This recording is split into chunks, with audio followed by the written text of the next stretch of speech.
Hi everyone, Assalamu alaikum, welcome back. അങ്ങനെ ഈ വർഷത്തെ റമദാനും അടുത്തെത്തിയിരിക്കുകയാണ്. നമ്മളിപ്പോൾ അനുഭവിച്ചു കൊണ്ടിരിക്കുന്ന കൊറോണ എന്ന ദുരിതത്തിൽ നിന്നും ആശ്വാസമായിക്കൊണ്ടുള്ള റമദാൻ ആകട്ടെ ഈ വർഷത്തെ റമദാൻ എന്ന് പ്രാർത്ഥിച്ചുകൊണ്ട് നമുക്ക് ഇന്നത്തെ വീഡിയോ തുടങ്ങാം. എല്ലാവരും റമദാനെ വരവേൽക്കാനുള്ള ഒരുക്കങ്ങളൊക്കെ നടത്തിയിട്ടുണ്ടാകും. ഞാനും കുറച്ച് ഒരുക്കങ്ങളൊക്കെ ചെയ്തിട്ടുണ്ട്. അപ്പോൾ ഇന്നത്തെ ഒരു വീഡിയോയിൽ ഞാൻ ഉൾപ്പെടുത്തിയിട്ടുള്ളത് റമദാൻ മാസത്തെ അടുക്കളഭാരം കുറയ്ക്കാൻ ഞാൻ ചെയ്തിട്ടുള്ള എൻ്റെ ചില മുന്നൊരുക്കങ്ങളാണ്. അപ്പോൾ നിങ്ങൾക്കിത് ഹെൽപ്പാന്ന് വിചാരിക്കുന്നു. അപ്പോൾ നമുക്ക് വീഡിയോയിലേക്ക് കടക്കുന്നതിന് മുമ്പ് നിങ്ങൾ ഇതുവരെ എൻ്റെ ചാനൽ സബ്സ്ക്രൈബ് ചെയ്തിട്ടില്ലെങ്കിൽ സബ്സ്ക്രൈബ് ചെയ്യാൻ മറക്കരുത്. പിന്നെ വീഡിയോ ഇഷ്ടപ്പെട്ടാൽ ഷെയർ ചെയ്യാനൊന്നും മറക്കരുത്. അപ്പോൾ നമുക്ക് വീഡിയോയിലേക്ക് കടക്കാം. മലബാർ ഭാഗത്തൊക്കെ നോമ്പ് തുറക്കുന്ന സമയത്ത് പത്തിരിയുടെ കൂടെ അധികം വറുത്തരച്ച കറിയാണ് ഉണ്ടാവാറ്, പ്രത്യേകിച്ച് മലപ്പുറം ഭാഗത്തൊക്കെ. അപ്പം നമുക്ക് അങ്ങനെ തേങ്ങ വറുത്തിട്ട് ഫ്രിഡ്ജിൽ സൂക്ഷിച്ച് വെച്ചാൽ അത്രയും സമയം നമുക്ക് ലാഭമായിട്ട് കിട്ടും. സാധാരണ ഞാനിവിടെ ചിരകിയ തേങ്ങയാണ് വാങ്ങാറ്. ഇപ്രാവശ്യം എനിക്ക് അങ്ങനെ കിട്ടിയില്ല. അപ്പം നാട്ടിലെ പോലെ തേങ്ങ പൊട്ടിക്കാനുള്ള കത്തിയും ചിരകിയെടുക്കാനുള്ള ചിരവിയൊന്നും എൻ്റെ അടുത്ത് ഇവിടെ ഇല്ല.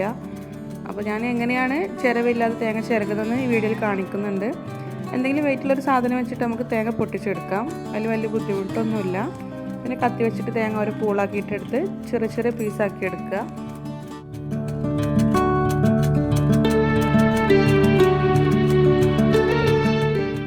ചെറിയ കഷ്ണങ്ങളാക്കിയിട്ടുള്ള തേങ്ങ ഞാൻ മിക്സിയുടെ ചെറിയ ജാറിലേക്ക് ഇട്ട് കൊടുക്കുകയാണ്. ഓവറായിട്ട് കുത്തി നിറക്കരുത്. അതിനുശേഷം നമുക്കിത് മിക്സിയിൽ കറക്കിയെടുക്കാം. കണ്ടിന്യൂസ് ആയിട്ട് കറക്കിയെടുക്കാതെ ഇടയ്ക്ക് നിർത്തിയിട്ട് കറക്കിയെടുക്കാം. അപ്പോൾ നമുക്ക് ചെറിയ തേങ്ങ തന്നെ അതുപോലെ തന്നെ നമുക്ക് കിട്ടും.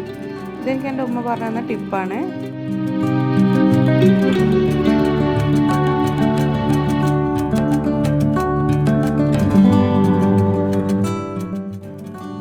വറുത്ത് വെക്കാനുള്ള തേങ്ങ മാറ്റി വെച്ചു. പിന്നെ കുറച്ച് തേങ്ങ അങ്ങനെ തന്നെ ചെറുകി എടുത്ത് വെക്കുകയാണ്. ഒരു കണ്ടെയ്നർ ബോക്സിലേക്ക് മാറ്റിയിട്ട് ഫ്രീസറിൽ വെച്ചാൽ മതി.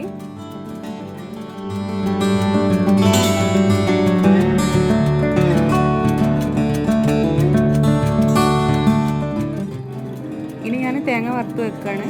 അതിനുവേണ്ടി ഞാൻ കുറച്ച് ചെറിയുള്ളി, വലിയ ജീരകം, കറിവേപ്പില, പിന്നെ കുറച്ച് മഞ്ഞൾപ്പൊടി കൂടി ഇട്ട് കൊടുത്തിട്ട് നന്നായിട്ടൊന്ന് മിക്സ് ചെയ്ത് ചെറിയ തീയിൽ വറുത്തെടുക്കുകയാണ്.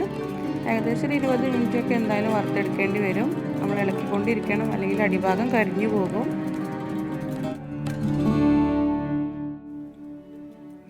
അപ്പോൾ തേങ്ങ വറവായതിനു ശേഷം നന്നായിട്ട് ചൂടാറാൻ വേണ്ടിയിട്ട് വെക്കണം. അതിനുശേഷം മാത്രമേ കണ്ടെയ്നറിലേക്ക് മാറ്റാവൂ. അപ്പോൾ വറുത്തെടുത്ത തേങ്ങയും ഞാൻ കണ്ടെയ്നർ ബോക്സിലാക്കിയിട്ട് ഫ്രീസറിലാണ് വെക്കുന്നത്.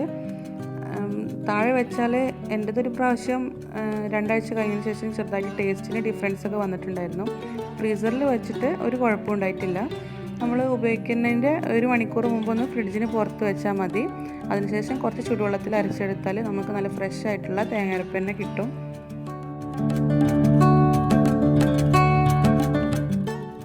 പിന്നെ അടുത്തതായിട്ട് ഞാൻ ബിരിയാണി മസാലയും ഗരം മസാലയുമാണ് ഉണ്ടാക്കി വെക്കുന്നത്. ഇത് നോമ്പിന് നല്ല നമുക്ക് എപ്പോഴും ആവശ്യമുള്ള സാധനമാണ്.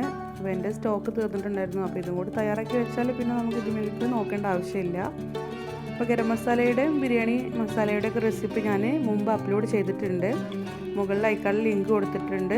ഡിസ്ക്രിപ്ഷൻ ബോക്സിലും ഞാൻ ലിങ്ക് കൊടുക്കുന്നുണ്ട്. അപ്പോൾ ആവശ്യമുള്ളവർ അതൊന്ന് പോയി കാണുക.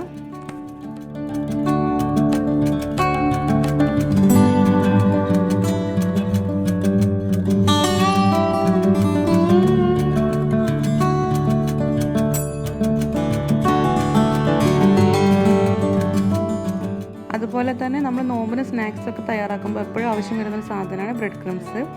നമുക്കിത് കുറച്ച് കൂടുതൽ ഉണ്ടാക്കി വെക്കാവുന്നേ ഉള്ളൂ, ഒരു കുഴപ്പമില്ല. അപ്പോൾ ഞാൻ മുമ്പ് കുറച്ച് സ്നാക്സൊക്കെ ഉണ്ടാക്കുന്നതിന് ഭാഗമായിട്ട് എടുത്ത് വെക്കുന്ന ബ്രെഡിൻ്റെ സൈഡ്സ് എൻ്റെ കയ്യിലുണ്ട്. പിന്നെ എക്സ്ട്രാ കുറച്ച് 5 സ്ലൈസ് ബ്രെഡും കൂടെ എടുത്തു.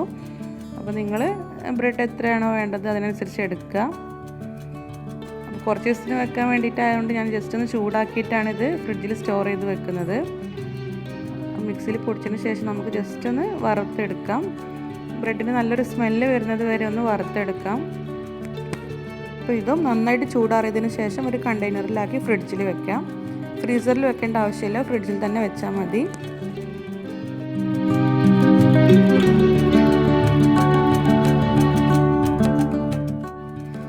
അടുത്തതായിട്ട് ഞാൻ സമൂസ ഉണ്ടാക്കുകയാണ്. ഇങ്ങനെ ഉണ്ടാക്കിയിട്ട് ഞാൻ ഫ്രീസറിൽ സൂക്ഷിച്ച് വെക്കാറാണ്. ഇത് ഞാൻ സജസ്റ്റ് ചെയ്യുന്നില്ല, കാരണം എല്ലാവർക്കും ഇഷ്ടപ്പെട്ടോളണമെന്നില്ല. ചെറിയ കുട്ടികളൊക്കെ ഉള്ളവർക്ക് ഇങ്ങനെ ചെയ്തു വെച്ചാൽ കുറച്ചുകൂടെ പണി എളുപ്പമാകും. അപ്പോൾ ഈ ഒരു സമൂസയിലേക്ക് ഞാൻ ചിക്കൻ കീമ പോലുള്ളൊരു മിക്സാണ് തയ്യാറാക്കിയത്. എല്ലില്ലാത്ത ചിക്കന് കുറച്ച് ഉപ്പും കുരുമുളകും മഞ്ഞൾപ്പൊടി ഇട്ടൊന്ന് വേവിച്ചെടുത്തു. അതിനുശേഷം മിക്സിയിലൊന്ന് പൊടിച്ചെടുത്തു. പിന്നെ കുറച്ച് മുളക് പൊടി, മഞ്ഞൾപ്പൊടി, ജിഞ്ചർ പൗഡർ, ഗാർലിക് പൗഡർ, പിന്നെ കുറച്ച് ചിക്കൻ മസാല, ആവശ്യത്തിനുള്ള ഉപ്പ്, ഇവയെല്ലാം ചേർത്ത് കൈകൊണ്ട് നന്നായിട്ടൊന്ന് തിരുമ്മിയെടുത്തു.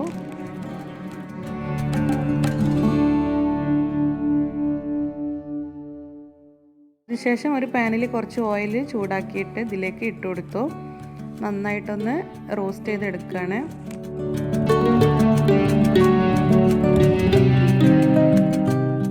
നമ്മൾ ഇതിലേക്ക് ചേർത്ത് കൊടുത്തിട്ടുള്ള മസാല പൗഡറിൻ്റെ എല്ലാം പച്ചമണം മാറുന്നത് വരെ ഒന്ന് റോസ്റ്റ് ചെയ്തെടുക്കാം.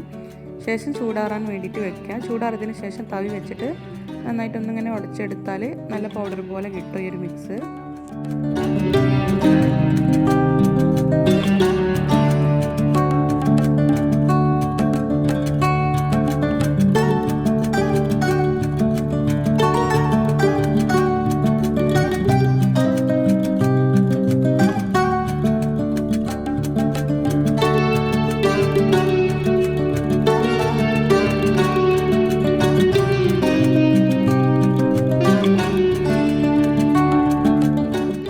സമൂസ എല്ലാം ഫോൾഡ് ചെയ്തതിന് ശേഷം നമുക്കിത് കുറച്ച് നേരം ഒന്ന് ഇങ്ങനെ തന്നെ ഫ്രീസറിൽ വെക്കണം.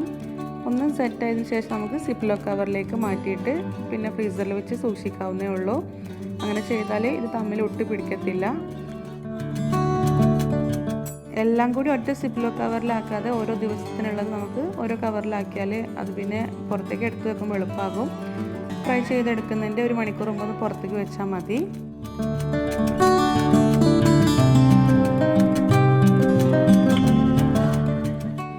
പിന്നെ അതുപോലെ തന്നെ നമ്മളെപ്പോഴും കറിയിലേക്കൊക്കെ ഉണ്ടാക്കുന്നൊരു സാധനമാണ് ജിഞ്ചർ ഗാർലിക് പേസ്റ്റ്. അപ്പോൾ ഇത് നമുക്ക് തയ്യാറാക്കി വെക്കാവുന്നേ ഉള്ളൂ. ഒരുപാടൊന്നും അല്ലെങ്കിലും ഒരു 2 ആഴ്ചത്തേക്കൊക്കെ തയ്യാറാക്കി വെച്ചാൽ നമുക്കിത് എളുപ്പത്തിൽ കറിയൊക്കെ ഉണ്ടാക്കാൻ പറ്റും. അപ്പോൾ നമുക്ക് ആവശ്യമായിട്ടുള്ള ഇഞ്ചി വെളുത്തുള്ളി എല്ലാം നന്നായിട്ട് തൊലി കളഞ്ഞ് കഴുകി വെക്കുക. ശേഷം നല്ലൊരു കോട്ടൺ തുണി വെച്ചിട്ട് അല്ലെങ്കിൽ ടിഷ്യൂ പേപ്പർ വെച്ചിട്ട് അതിൽ വെള്ളമെല്ലാം നന്നായിട്ട് തുടച്ച് കളയുക. പിന്നെ നമുക്കിത് മിക്സിയുടെ ജാറിലേക്ക് മാറ്റാം. ഞാനിവിടെ സെപ്പറേറ്റ് ആയിട്ടാണ് ചതച്ചെടുക്കുന്നത്. അങ്ങനെ ചെയ്തെടുക്കാവും നമുക്ക് എളുപ്പം. മിക്സിയുടെ ജാറിൽ ഒട്ടും വെള്ളത്തിൻ്റെ അംശം ഉണ്ടാകാൻ പാടില്ല. അപ്പോൾ ഇതിലേക്ക് പ്രിസർവേറ്റീവായിട്ട് ഞാൻ കുറച്ച് സൺഫ്ലവർ ഓയിലും ഉപ്പുമാണ് ചേർത്ത് കൊടുക്കുന്നത്. വെള്ളത്തിൻ്റെ ഒരു അംശവും ഇല്ലാതെ പ്രത്യേകം ശ്രദ്ധിക്കണം.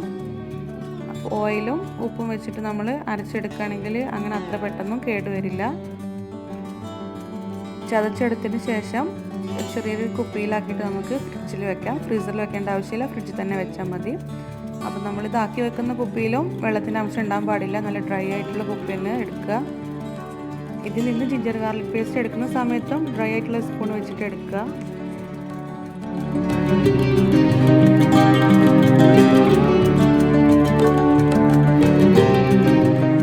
അപ്പോൾ നേരത്തെ സമൂസ ചെയ്ത് വെച്ച പോലെ ഞാൻ കുറച്ച് ഫ്രോസൺ കട്ട്ലറ്റ് റെഡിയാക്കി വെക്കുകയാണ്.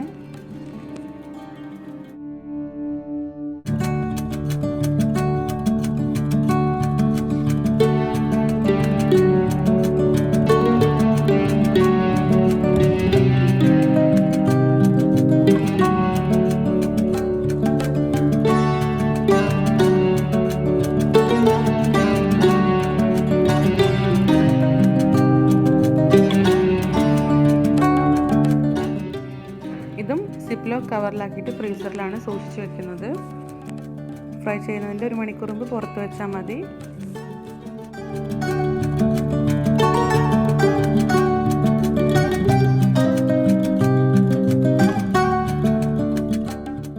അടുത്തതായിട്ട് ഞാൻ ചെയ്ത് വെക്കുന്നത് കുറച്ച് ഷുഗർ സിറപ്പ് ഉണ്ടാക്കി വെക്കുകയാണ്. നമ്മൾ അധികം നോമ്പ് തുറക്കുന്ന സമയത്ത് ലൈം ജ്യൂസൊക്കെ ഉണ്ടാക്കാറുണ്ട്. അപ്പോൾ അതിൽ ഷുഗർ മെൽറ്റായി കിട്ടുക എന്നുള്ളത് കുറച്ചൊരു ബുദ്ധിമുട്ടുള്ള പണി തന്നെയാണ്. അപ്പോൾ നമുക്ക് ഷുഗർ സിറപ്പ് തയ്യാറാക്കി ഫ്രിഡ്ജിൽ വെച്ച് സൂക്ഷിച്ചാൽ ആ ഒരു പണി നമുക്ക് വളരെ എളുപ്പത്തിൽ തന്നെ ചെയ്തെടുക്കാം. ഒരുപാടൊന്നും ഇല്ലെങ്കിലും 2 ദിവസത്തിനുള്ള ഷുഗർ സിറപ്പൊക്കെ നമുക്ക് തയ്യാറാക്കി ഫ്രിഡ്ജിൽ വെക്കാവുന്നേ ഉള്ളൂ. നമ്മൾ എത്രയാണ് ഷുഗർ എടുക്കുന്നത് അത്ര തന്നെ വെള്ളം ഒഴിച്ചിട്ട് ഷുഗർ നന്നായിട്ടൊന്ന് മെൽറ്റ് ചെയ്തെടുക്കുക. ഷുഗർ സിറപ്പ് ഒന്ന് ചൂടാറിയതിന് ശേഷം നമുക്കൊരു കുപ്പിയിലാക്കിയിട്ട് ഫ്രിഡ്ജിൽ സൂക്ഷിച്ച് വെക്കാം.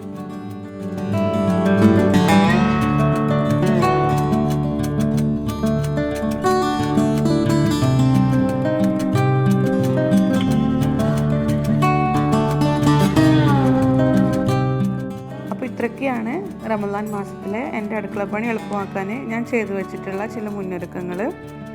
എല്ലാവർക്കും ഇഷ്ടമായിട്ടുണ്ടെന്ന് വിചാരിക്കുന്നു. കൊറോണയിൽ നിന്ന് ആശ്വാസമായിട്ടുള്ള റമദാൻ മാസം തന്നെ ആകട്ടെ പ്രാവശ്യത്തെ എന്ന് പ്രാർത്ഥിച്ചുകൊണ്ട് ഞാൻ ഇന്നത്തെ വീഡിയോ ഇവിടെ അവസാനിപ്പിക്കുകയാണ്. വീണ്ടും അടുത്ത വീഡിയോയിൽ കാണാം. Till then take care. Bye bye. അസ്സലാമു അലൈക്കും.